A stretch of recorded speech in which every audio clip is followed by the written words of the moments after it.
السلام علیکم ملګرو، راغلم نوښار ته.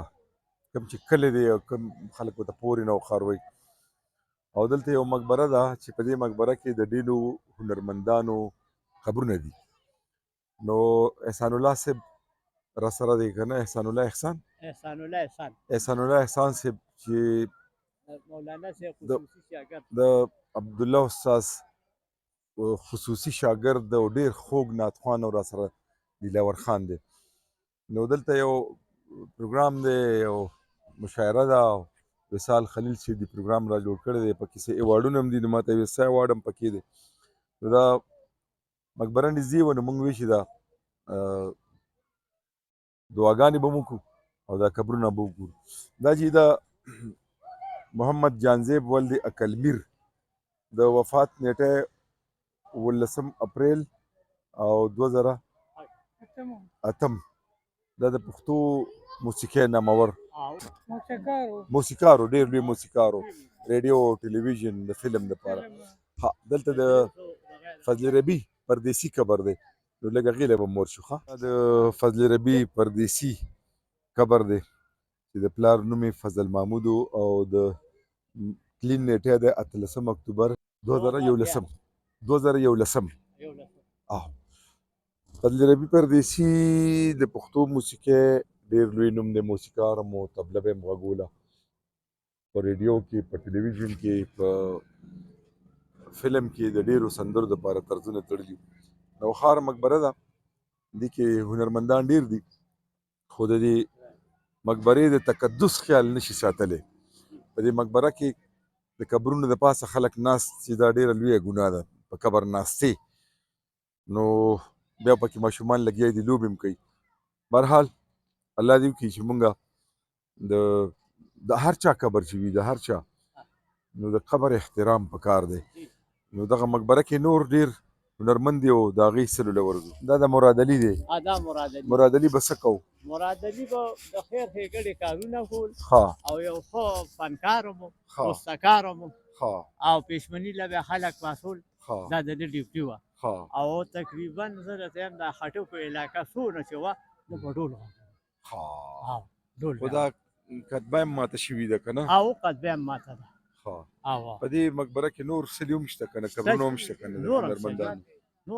راځئ ملګرو. د استاد خاتم شاه قبر دی، استاد خاتم شاه ولد رحیم شاه، د وفات نیټه 9 سپتمبر 1990 چې د اتبار ورځ وه.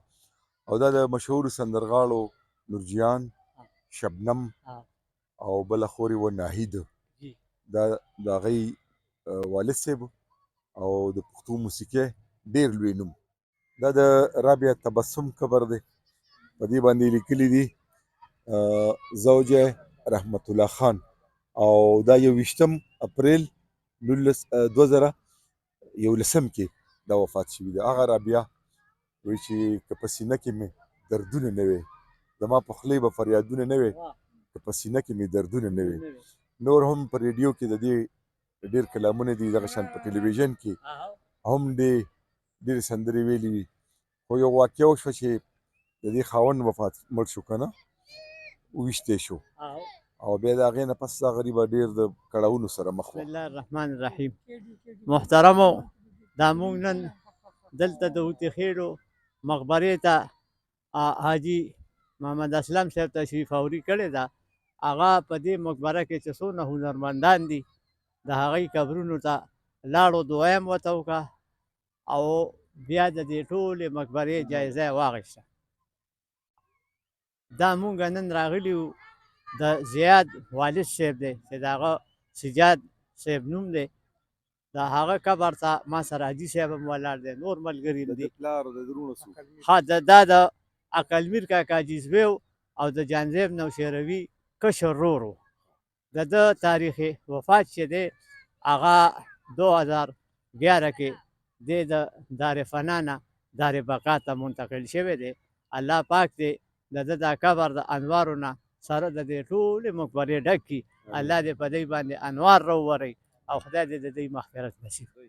ملګرو، دا د نوښار تاریخي قبرستان دی او په دې قبرستان کې نور هم ډېر مسلمانان دفن دي، خو زمونږ چونکې د فنکارانو په هکله پروګرام دی نو د ګلو قبر دی، ګلمیر، خوشمیر چې په خوشو مشهور او المیر چې دا په دغه باندې مشهور دا ټول په دې مقبره کې دي.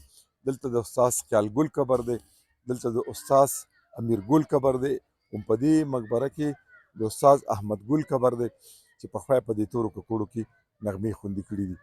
خو دا مقبره دا خبره ما مخکې مو کړه داسې د تاسو وګورئ ماشومان لګیا دي پکې لوبې هم کوي، کرکټ هم پکې کوي، قبرونو باندې خلک ځینې خلک ناست هم د قبرونو د پاسه کوي چې دا د قبر د تقدس خلاف خبره ده. موږ ته زموږ مذهب د دې خبرې اجازت نه راکوي چې قبر ته به ډډه هم نه لګې، تکیه به ورته هم نه وي، بیا په قبر باندې ناسته او په مقبره کې دغه شان دا د مشرانو ذمهواري ده او باید د دې علاقې دا مشران په دې باندې چې کوم دی نو غونې غور او فکر وکړي چې د دې مقبرې یا تقدس بحال شي. موږ د احسان الله احسان صاحب ډېره مننه کوو، را سره دلاور خان دی او دلاور خان چې چېرته وي نو بیا خو مونږ باغ بهار یو که نه. نو دا دې هدیرې ته مونږ مخکې هم راغلي خو مخکې حالات خو اوس لږ غوندې ګډوډ شوی دی. تمه لرم چې دا نننی کوشش به تاسو خوښوئ. اجازه راکوئ د الله په امان.